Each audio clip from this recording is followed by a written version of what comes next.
Gantt chart और कैनवन board ये दोनों ही प्रोजेक्ट मैनेजमेंट के अंदर एक विजुअल रिप्रेजेंटेशन टूल है, बट किसका यूज़ कब करना है ये बहुत इंपॉर्टेंट है। स्टार्ट करते हैं गैंट चार्ट से। गैंट चार्ट हेनरी गैंट ने 1910 में बनाया था। इसका बेसिक पर्पज़ है प्रोजेक्ट के स्केड्यूल को विजुअली रिप्रेजेंट करने के लिए।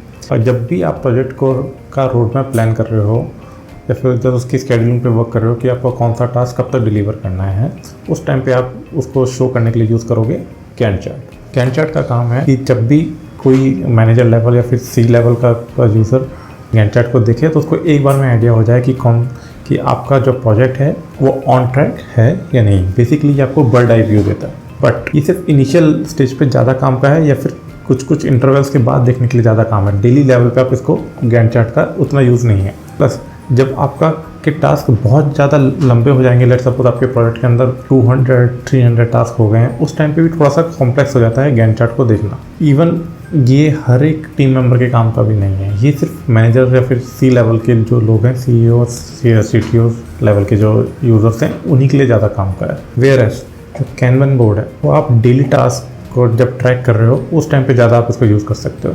अगर आपके प्रोजेक्ट का एक फ्लो है कि जो आपका प्रोजेक्ट का जो टास्क है वो सबसे पहले बैकलॉग स्टेज में है, उसके बाद वो टू डू स्टेज में जा रहा है, फिर इन प्रोग्रेस जा रहा है, टेस्टिंग में जा रहा है, फिर एट दी एंड वो कंप्लीटेड में जा रहा है, तो उस टास्क की जो प्रॉपर ट्रैकिंग है कि ये टास्क करंटली कौन सी स्टेज के अंदर है, वो आप ट्रैक करोगे कैनवन बोर्ड से। ये आपके टास्क का हर एक मेंबर अपने इंडिविजुअल लेवल पे भी यूज़ कर सकता है। तो जब भी आपको डेली लेवल पर ट्रैकिंग करनी है तो आप यूज़ करोगे कैनवन।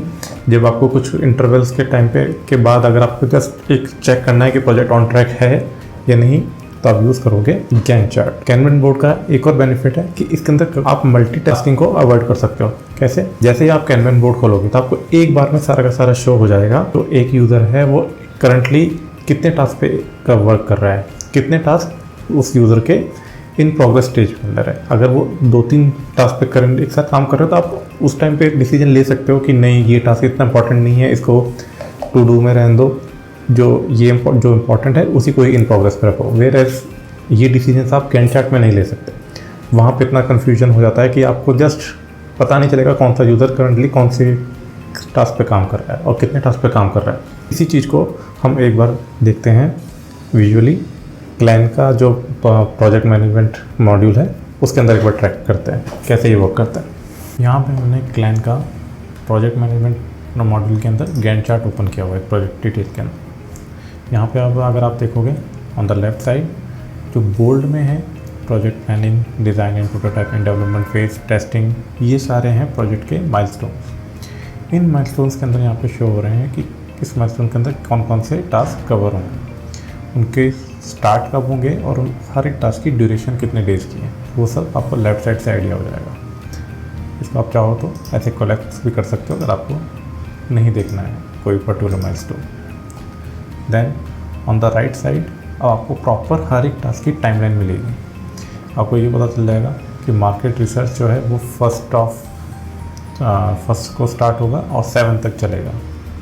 जो डिफाइंड प्रोजेक्ट स्कोप टास्क है वो 3rd से स्टार्ट होगा एंड अप टू 10th तक करना है हमें। Then similarly for the remaining task. यहाँ पे ये जो आइकन है ये इससे पता चलता है कि जैसे ही ये वाला टास्क ख़त्म होगा तो उस टाइम पे हमारा जो माइलस्टोन है वो कवर हो जाएगा।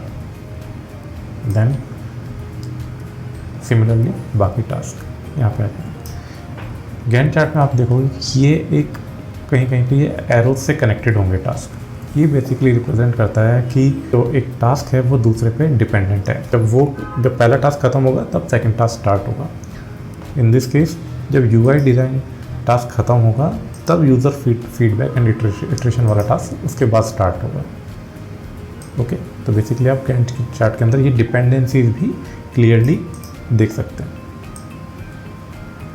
और पूरी टाइमलाइन आपको यहाँ पे दिख जाएगा इधर गैंट चार्ट के अंदर। प्रोजेक्ट कब स्टार्ट हो रहा है, कब ख़त्म हो रहा है, कौन सा माइलस्टोन कब स्टार्ट होगा, कब ख़त्म होगा, सब कुछ आप यहाँ पे देख सकते हैं। इन केस अगर आपको किसी टास्क की डेट्स चेंज करनी है तो सिंपली आप यहाँ से ड्रैग एंड ड्रॉप करके उसकी डेट्स भी चेंज कर सकते हैं।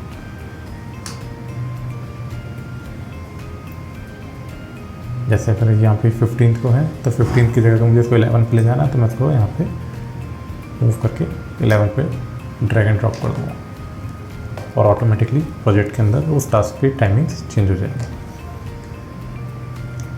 ये हो गया आपका गैंट चार्ट। अब देखते हैं टास्क बोर्ड। जो टास्क बोर्ड है वो ये बेसिकली कैनवन बोर्ड का विजुअल रिप्रेजेंटेशन है।